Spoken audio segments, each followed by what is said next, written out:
لگل همو حزب و شخصیاتی براکان من لروجاوی کردستان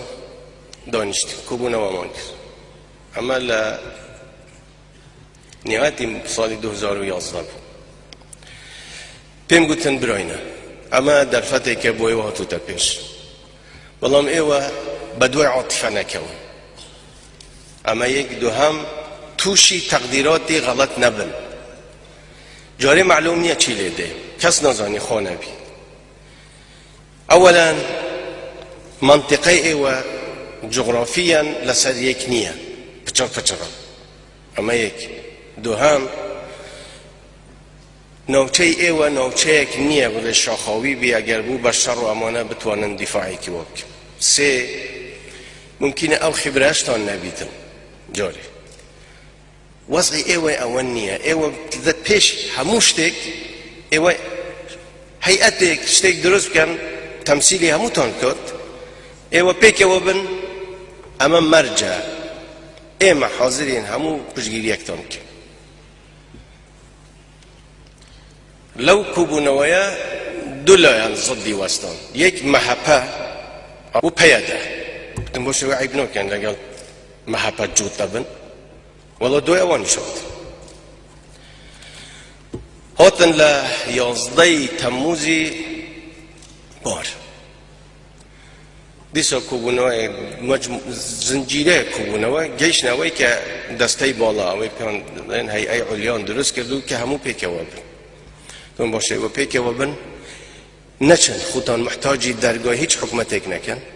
چتان دوی ورن من دتان دوی آسان نبوه اما بتوانین سنوریان بو بکینوا یعنی خود با پیک قراری مجلسی امن نبی حصار لسر سوریا تا بسط درد و اما تا کتوانی من بس قانونی یعنی ما توشی چه مسئولیت نبین حدودیان بو بکینوا توانی ما اگر لیتان قوما بین ولاتی خودتانه ایوا آورنین ایوا خوان مال بلام اگر لبر وضع جیان بی ایوا نهن اما او کمک و امانه بوتان دینین او باش ولی سر جه خودتان بین ولاتی خودتان بجه نهل بلام اگر شرکوت منطقه ایوا ناچار بون قصف کرن او اشتکی تره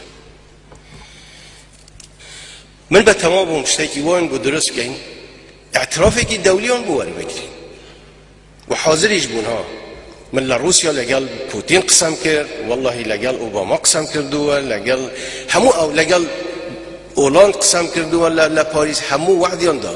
که ایما زور باشه پشتی کردگرین و بلام لازم لی سوریا بیتون او نوست گوتم ایما اوان فقیرانه نو گوتو ایما لسوریا جیابینه بلام ام فقیرانه حتی جنسیه آنیه هاولاتی نین یعنی نازانن چین یعنی وقتی یه وقت من آدین امانه بین و معارضه خو ابی معارضهش بیتا پیش معارضه چی پیه خریج بو وضعی که دولی یعنی دعمی که دولی بو آنه درست ببید من اچم تسویق یانده کم لدروه لگل پوتین لگل اوباما لگل رئیس فرانسا لگل همو او قاده دنیا بو اوی اعتباری که اون درست بی اعتراف یان بکن آلین والله معامره من لیده کن ترسی من امایه چون ما قناعت باو خلقه بکن کرد هموی لگل رژیم نیه بشک نیه لرژیم